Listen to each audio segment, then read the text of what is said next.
বাবুরে আনারা কইবেন আর নোয়াখাইলা ফাঁকাইলা ভেঁজ হাতা খা না গো বাইয়েরা ভেঁজ হাতা খাই আসলে তো ভেঁজ হাতা খাই প্রতিদিন খাই না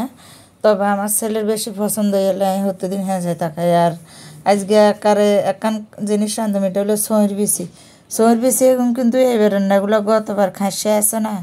এ খাসিয়ার মশলা দেখছেন কালার কত সুন্দর খাইতে অনেক মজা হয়েছে। আজকে বেশি করে ভাত খাইছি আমরা ব্যাগে এত মজা হয়েছে কাতাল মাছ দিয়ে রান্না করছি তো। আসসালামু আলাইকুম আপনারা ভাই রান্নারা ব্যাগ ভালো আছেন আশা করি ভালো আছেন। ওই যে সোঁর বিচিগুনের একানা সিদ্ধ করে আমাদের সব খাসিয়া সোঁর খাসিয়া তো সোঁর গোড়া খাসিয়া তো খাসিয়ার একানা সিদ্ধ করে লইছি কারণ অনেক গত বছরে সোঁর বিচি তো ওগুলো শুকিয়ে রেখে দিয়েছিলাম তো সেগুলো দিয়ে কাতাল মাছ দিয়ে রান্ধবো আর এনে ফেঁস পাতা বাজিব শুধু আমার হোলা তো এই যে সোঁর বিচি খাইতে নহিয়ার লাই তো হেতার লাই আলাদা করে আর কি বাজিব আমার তখন তা গান বোয়া দিয়ে যে তেলডাল দিয়ে ভেঁজ করছি কাঁচামরিচ করছি রসুন বাটা একটু জিরা বাটা দিয়েছি ভালো করে লাড়ি সারি লগে উগো আলু দেন লাগে ফেঁস পাতার লাগে আনারা কেনে খানি তো আর আমি জানি না এনে খাই এলাই আনাকে লগে শেয়ার করছি আশা করি কমেন্ট করে আনারা জানাবেন আর তো আর এনে ওই যে ছোটো আধা কেজিরও বেশি একটা কাতল মাছ তো এটা দিয়ে ওই যে সিমের বিচি এগুলো রান্না করবো আধা কেজি সিমের বিচি তো এই যেমন হলুদ মরিচ মাখিয়ে লইছি আর এই আর এক চোখে বোয়া দিছি আর কি আর ওই চোখে আর একটা ব্যান বোয়া দিছি মাছ ভাজি করে ফেলায় আগে কিনে কেনা বালা চালা করে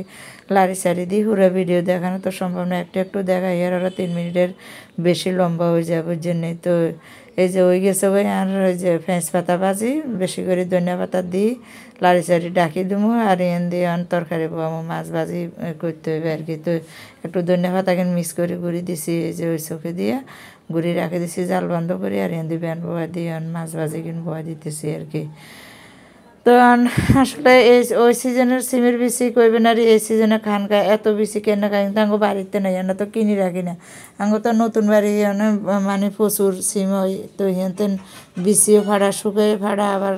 কাঁচা ভাড়া তো খাই কিছু সংরক্ষণ করি আবার কিছু শুকাই রাখি খাসিয়া আর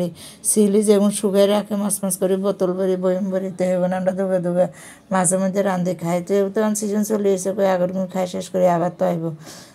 ওই যে সিদ্ধ করে রাখছি এই জন্য একটু কালো কালো লাগে কিন্তু কালো হইতে না দেখবেন রাঁধলে একদম পরিষ্কার সুন্দর লাগবে দেখতে তো ইন্দির ডেকচি বোয়া দিছি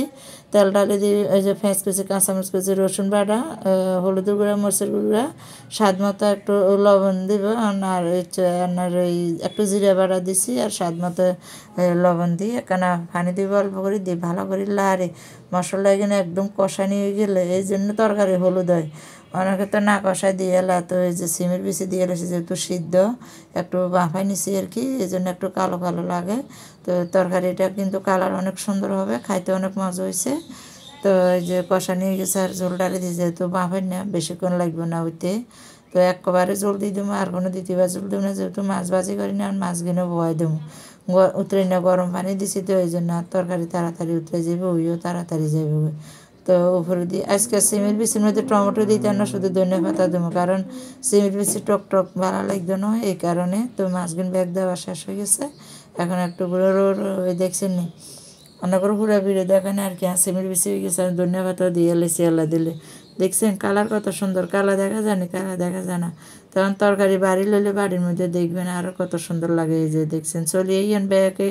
আনাগো নোয়া খেলে আবার বাসা ভালো লাগলে ভিডিওটা অবশ্যই শেয়ার করে দিবেন লাইক কমেন্ট ভিডিও দেখে করবেন না দেখে কমেন্ট করবেন আল্লাহ হাফেজ।